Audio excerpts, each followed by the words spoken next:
Welcome to the BJJ Live podcast, episode number 4. Today I'm here with JB. Hey, pleasure to be here. So today we're going to dive a little bit into the history of the BJJ Lab and how everything started. And we have the right person here for the job because JB is the one that started the BJJ Lab, in case you didn't know. So let's go all the way back and start at the beginning. And I really think this is perfect timing. So can't see all the gym right now. The guys have just put in and refurbished everything. We got brand new mats, illuminated logo. And if you think back to where we first started, we started in a small place in Bernina Platz. So there's a guy who owned a CrossFit gym, and I just left my club, and I was like, man, I still want to do jiu-jitsu, but I don't know where. And this guy at the CrossFit club, he was like, hey, I got a space over at Bernina Platz. It'll be available for about 4 or 5 months. Are you interested? And I'll rent it to you for dirt cheap. So I was like, all right, no problem. We'll give it a try. And contacted some of my buddies. I was like, hey, do you want to just come and train and check it out? And I've got this space. And I was like, what do you mean you got this space? I was like, I got this space. So we show up and there's puzzle mats on the ground. And it turns out there was a group of women who were doing yoga with their infants at the same time. And they were doing this in the morning. So we walk in and it smells like dirty diaper. All right, so we called them the Mama Mamas, and it was this whole little esoteric yoga group. And so every single time we trained, it would smell like perspiration and dirty diapers. So it was a crazy start. But when we were there was about 6 of us, and we were basically all refugees. We all came from different clubs, and we were looking for something new, and we were anti everything. So we show up in the room, no warm up. People were just like in their corners doing their own thing, and then all of a sudden people would just start wrestling. So it was like as close to Fight Club as you can get. And we were there for about 3 or 4 months, and the group kept growing. So every time we'd show up, one extra person would come, then another person would come. And by the end of this month's run, we were about 15, 16 people. And so people started asking, so what's next? And I was like, well, there is no next. They're tearing out the showers. This place is done. And one of the guys was like, it'd be really cool if we could continue this. And I was like, okay. And so there was another Patrick, who we call Harry Potter Patrick. Sorry. He was online, and he found these ninjas who had basically had a space open in Stepbach. And he was like, hey, we can rent this place from these guys. Let's go check it out. So we went and met them. And we showed up this place, and it looked like a scene from Saw. I mean, it was an old building. The lights were flickering on and off. You expected a meth lab to be around every single corner. It was a bit of a horror show, but for whatever reason, like, we really warmed up to the space. There was something about it. And we moved there, and it was funny because when we were there, when everyone first walked in for the first time, they were speechless. They were like, what is this place? And I was like, just don't go downstairs in the basement, all right? Yeah, so I remember like the whole thing started when I was traveling the world, right? So we started training at the old gym together, met there, trained a lot on the weekends and all that kind of stuff. So then I left and I came back, and that's went of course back to the gym, but I noticed like, hey, all the people I knew were like not there anymore. The why, like, everything felt a little bit off. So then I was like texting Chibi, like, hey, what's going on? Like, are you not training anymore? And then he just, I remember like, meet me then and there at EarlyCon. I was like, all right, like bring your gym gear, like, all right. And then we walked to Seebach, to this crazy old factory building, like, all right, what's going on? Like, luckily I knew him pretty well by that point, otherwise I would have probably suspected I'm going to get killed or something, or mocked, I don't know. And what was so serendipitous is there was the other Harry Potter Patrick. He came to me one day, he's like, look, I can't do this anymore. I've got school, I can't get involved with the club. And this is just when you came back from your trip. And I think that's the other part of our story, is like the right people have always sort of come into the gym at the right time. And right when he came in and told me, like, look, I can't be involved anymore, that's when you came back from your trip. And then Sebi came in a bit later, so it was just great how so many people brought, great ideas and great energy right when the lab needed it most.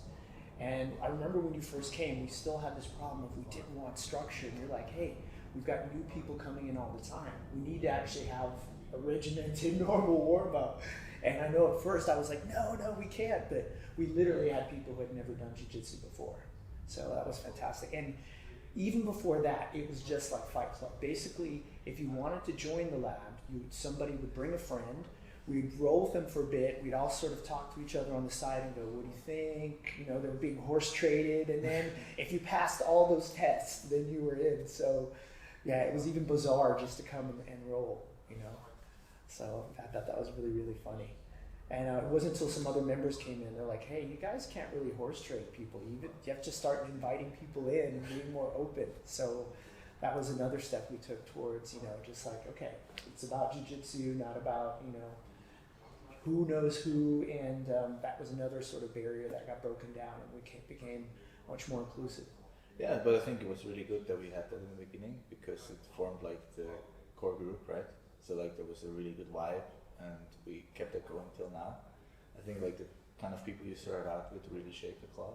Like, I mean, there's a lot of different clubs in Zurich, and everyone has its own different vibe, and depending on the people who train there, and then you attract the same kind of people, right? So I think. Yeah, but I mean, I think as you said, like so much of it was a learning process. Like we started off saying, you know, we don't want to have structure, but then we realized, you know, we'd go from showing back to side control to guard. So you never knew on any day what you might be picking up and learning. And, you know, when we brought in the fundamentals, people start saying, I see the path forward. I know what skills I need to work on. So for me, it was really nice to go from, yeah, you could be really excited about a new technique, but it's also great for new people to know, where am I going and how do I put all these techniques together? So, you know, like when you're learning a new language, the vocabulary becomes repeated, and so they can start forming sentences and bigger things. So I think that was actually a really nice change as well. Yeah, I remember, I think the first thing we did was like a beginners thing. Like we still had like the open mat the whole time, but then like we took the beginners on the side, and we had like a couple, I don't remember, like a couple lessons worth of techniques that they like had to know, and then we just threw them in with the rest to just roll. Yeah, oh my gosh, you did throw them into. Yeah, and then we slowly added on more and more to that. Yeah, but I mean, in those early days, because I think it was in 2013, we were barely making rent. And I think for the first year or so, I was paying money out of my own pocket to keep it going. And finally I realized, like, this isn't sustainable. And we started something together called Project MMA. So we had these high school kids who were all about MMA, because this is when UFC started to pick up a bit of steam. And we never knew if we were going to have 10 kids or 2 kids. But for a while, like I said, it provided half of our revenue. So, you know, it helped keep the lights on. But I remember that drove us crazy.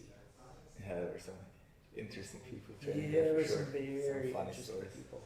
And, you know, like I said, I never wanted to give up on the kids club, but I think at that point in time, there was no way that we could do both well. And then we got to a point where we had enough adults coming through the door that we realized that needs to be the focus. And then once we can do that well, then we can do some other things well. And it wasn't like we could have had a regular kids class at the location we were at the time. I mean, no parents would bring their small kids to the place. There was no room for couches. Like, our dressing room was basically in the main area where you walked in. So, like you said, you walk in and see 15 guys in half states of dress. You know, when women first started coming, they were like, "Where do we change?" And we're like, "The bathroom?" Yeah, I mean, it was all so improvised. We had to work really hard to get a shower in, and when we did have the shower put in, I think there was a live current that was near the top of the shower, so it was so sketchy. I don't think I ever took a shower there. No, me neither. Yeah, that was a little too. I think I took one. I think I did once too, but you know, we would have guys come in and do seminars, and they were like, "Great vibe, but you need to work on the location." And we're like, "Yeah, we know." Yeah, I remember. So, like, at some point we joined the Kaio Terror Association, right? Yeah. Like, before that we were completely independent, and like, I think you guys had Kaio over already before I Exactly. came or We something. came for a seminar, and it was a Then really big Sibi seminar. started talking with him, yeah. And I know in the beginning I was completely against it. I was like, no, like, we should stay independent, like, we can Yeah. do this by ourselves. Then I think I got outvoted. I don't remember, or I changed my mind. Can't remember. But like, looking back now, I think it was one of the best things we did joining, because we started using the curriculum from Kaio, and like we added more and more structure to the gym that was like really needed, because it really helped us grow from there. Yeah, and like I said, I think that the early part of the gym, it really was a pushback against everything that other gyms had done. But the problem was we were neglecting the fact that there was a reason why that gyms did warm-ups. There was a reason why they had a curriculum, because it made sure that, you know, every member who came in, they knew exactly where they were going, and they felt like, I have a purpose, I know what I need to do, I have a clear plan. So I think we started realizing through trial and error that, you know, you can still have an environment that's open and relaxed and not political, but there's a reason why there's those fundamental things like warm-ups and curriculums to make sure that, again, that every member who walks through the door really has a good understanding of where they're going, and, you know, they feel like, you know, their learning is very clear and laid out. And so I agree with you. I think that our CTA affiliation really helped give us that structure that we needed. Yeah, but at the same time we kept the open mats, and like, so we still have the original lab, but we also have the curriculum and everything. So now there's something for everyone, right? Because I think the more advanced you get, the less you require the structure. Like, that's when in the beginning you have a couple experienced people training together that just want to do open mat, like they watch some videos, they want to train that and just roll. Yeah. But then if you're completely new, that's not what you're looking for. So now we have this middle ground between all of that works really well. And like on one side, the fundamentals, I'm working on an intro course right now for completely new people.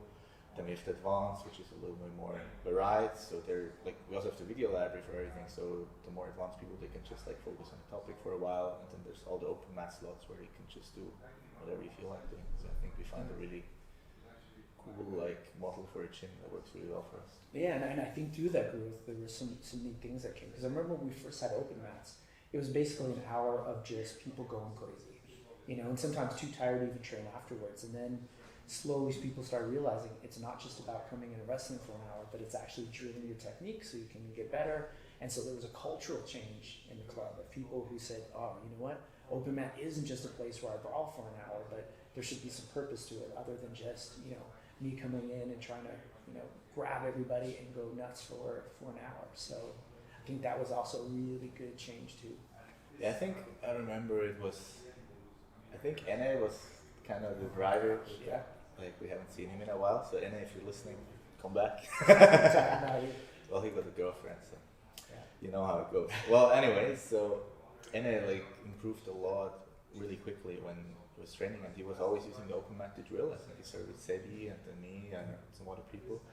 And like, everyone was just rolling, having fun, talking, and then NA was on the side drilling. And then a couple months later, people were like, hey, why is NA beating me now? Like, I used to beat him. Exactly. And then more and more people saw what's happening, and they started drilling themselves. And I think that really like started pushing their level a lot higher than it was before. Yeah, and I think also it made people realize that if you're coming into the club, it needs to be purposeful.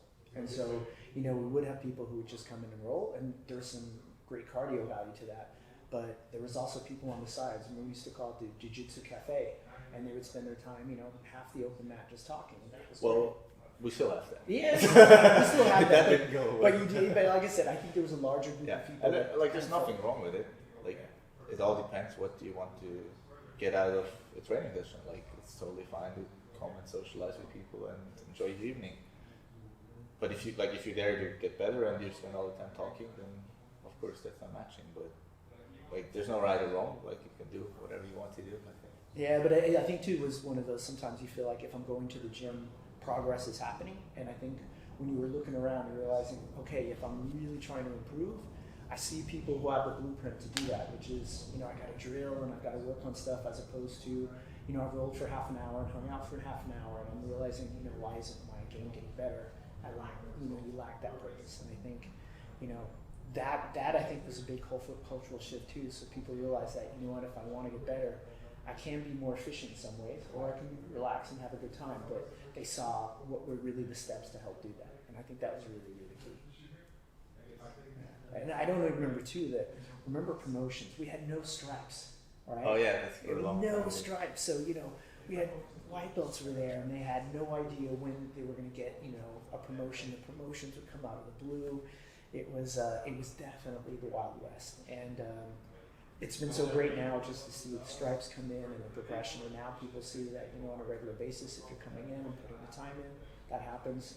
Whereas before, you know, you never really kind of knew when a promotion was coming down the pipe. So Yeah, I mean, in some ways it was easier without the stripes. It was like now there's like, oh, he has 4 stripes and I only have 3, but like, I don't know, but I'm beating him. But it's not really like how it's supposed to work. But so in some ways it was easier, but I think they're also really with motivation for in the beginning because it takes just so long to get the next belt in BJJ.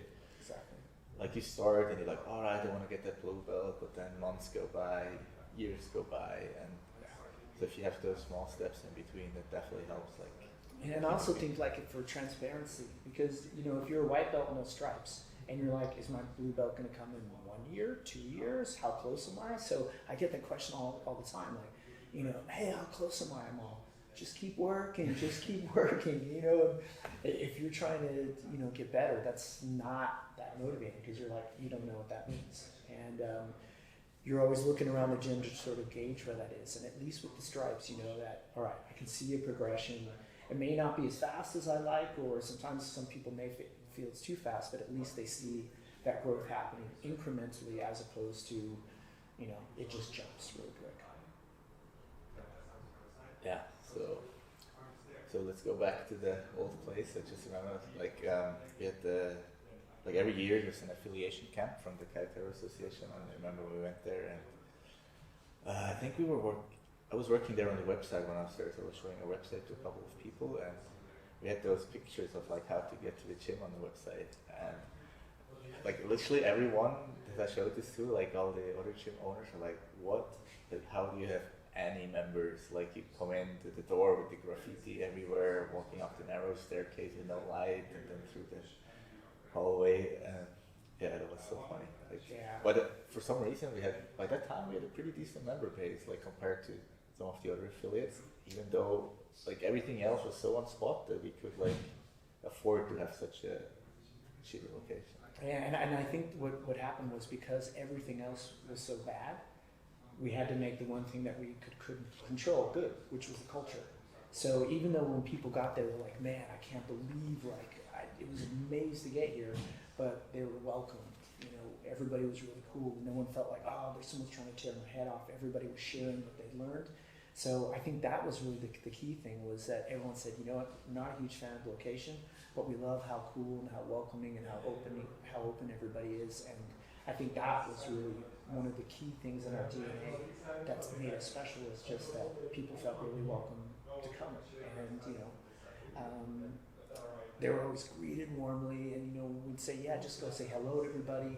If somebody was trying to stand to the side and just sort of wait it out, we'd, you know, force them to go in and say hello. So we really try to create an environment where everybody felt they can come in and, you know, be a part of the family. So I think that was really important for us. Yeah, I mean, if we had to kind of hold on to everyone who walked through the door, right? Yeah. Making sure they don't leave.